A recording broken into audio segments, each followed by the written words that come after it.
Assalamualaikum warahmatullahi wabarakatuh. Perkenalkan, nama saya Adinda Putri Ambarwati, mahasiswi peminatan KLKK Sarjana Kesehatan Masyarakat Stikes Dharma Husada Bandung.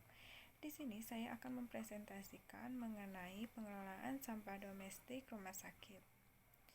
Latar belakang. Rumah sakit sebagai tempat sarana pelayanan kesehatan adalah tempat berkumpulnya orang sakit maupun sehat. Aktivitas rumah sakit akan menghasilkan sejumlah hasil samping berupa limbah. Limbah rumah sakit bersifat berbahaya bagi kesehatan lingkungan dan bagi masyarakat di lingkungan rumah sakit dan sekitarnya. Limbah rumah sakit jika tidak dikelola dengan baik dan sesuai aturan dapat mencemari lingkungan. Untuk menghindari risiko tersebut, maka diperlukan pengelolaan limbah rumah sakit. Sampah domestik atau non-medis. Limbah ini terdiri dari sampah kering dan basah. Sampah kering seperti kertas, kardus, bungkus makanan, plastik, kaleng, pecahan kaca yang dihasilkan di ruang administrasi atau kantor, halaman, ruang tunggu, dan ruang perawatan. Sedangkan sampah basah seperti sampah dari dapur utama maupun instalasi gizi yang juga ditemui di ruang tunggu dan perawatan.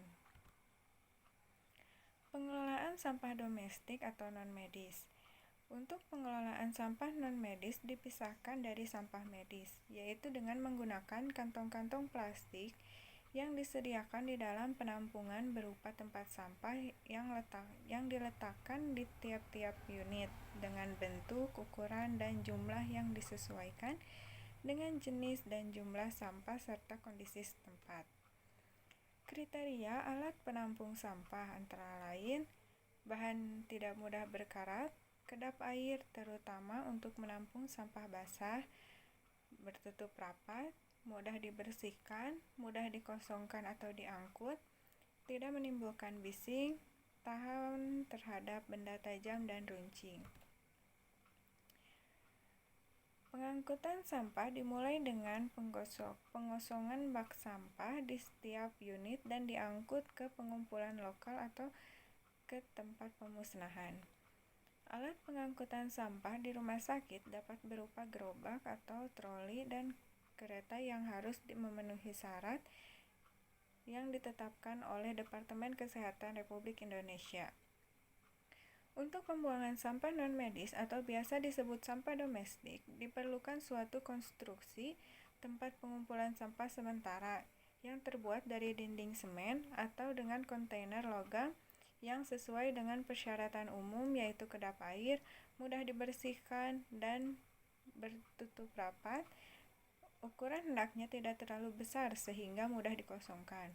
Apabila jumlah sampah yang ditampung cukup banyak, maka perlu penambahan jumlah kontainer. Kontainer terbuat dari bahan besi ataupun plastik. Aspek Low Carbon Education. Untuk pembuangan sampah non-medis atau biasa disebut sampah domestik, diperlukan suatu konstruksi tempat pengumpulan sampah sementara yang terbuat dari dinding semen atau dengan kontainer logam yang sesuai dengan persyaratan umum yaitu kedap air, mudah dibersihkan, dan bertutup rapat. Ukuran hendaknya tidak terlalu besar sehingga mudah dikosongkan. Apabila jumlah sampah yang ditampung cukup banyak, maka perlu penambahan jumlah kontainer. Dan kontainer tersebut dapat terbuat dari bahan besi ataupun plastik. Kesimpulannya yaitu pengelolaan sampah non-medis dipisahkan dari sampah medis, yaitu dengan menggunakan kantong-kantong plastik yang disediakan di dalam penampungan berupa tempat sampah yang diletakkan di tiap-tiap unit dengan bentuk, ukuran, dan jumlah yang disesuaikan dengan jenis dan jumlah sampah serta kondisi setempat. Untuk pembuangan sampah domestik diperlukan suatu konstruksi tempat pengumpulan sampah sementara yang terbuat dari dinding semen atau dengan kontainer logam yang sesuai dengan persyaratan umum yaitu kedap air, mudah dibersihkan, dan berpenutup rapat. Untuk aspek low carbon education, pembuangan sampah non-medis dilakukan dengan menampung limbah medis di TPS yang ditangani oleh Departemen Kesehatan. Sekian presentasi dari saya. Semoga bermanfaat. Wassalamualaikum warahmatullahi wabarakatuh.